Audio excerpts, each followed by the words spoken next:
Hello, my name is Michael Renane. I'm a director of the College of Public Speaking, and I'm going to be talking about different aspects of public speaking.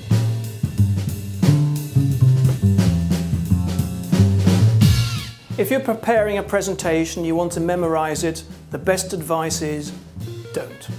Memorizing a speech usually causes problems. What happens is you end up trying to remember words, and that creates a barrier between you and your audience. What also then can happen is you spend most of your time trying to think about what to say next rather than reacting to what the audience is sending back to you. So in principle, don't memorize. So what do you do instead? Well, what I recommend is what I would call vocalize. So if you imagine you've got a speech and you've got a nice clear structure, you've got 3 points you want to put across, you've got 3 sections. Well, while you're preparing for that speech, maybe while you're doing the washing up, waiting for a bus or going on a train, think through a section.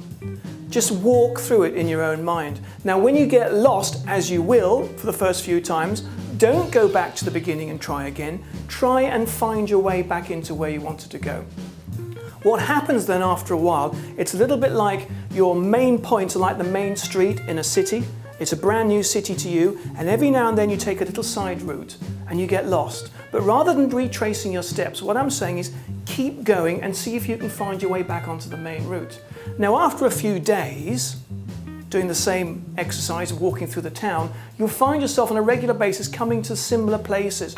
But also, which takes a lot of pressure off you, if you do take a slightly wrong turn, it's not, oh my God, I'm now lost. It's, aha, I did this before, here's another way of getting through. So it takes a lot of pressure off you if rather than trying to memorize words, you have a nice clear idea of what your structure is and walk through the material on a regular basis. What will then happen after a while, and I do this myself, is that the section will settle itself down. And so after a little while, you'll probably find you are walking down the same path each time, but you haven't got that fear of, oh my God, what will happen if I take a wrong turning or if I forget what the next word is. So in principle, don't try and memorize, try and vocalize. Having said all of that, if you are going to memorize anything, memorize your very first few words when you're feeling the most nervous and memorize your ending. Everything else in the middle, trust yourself. You'll get there.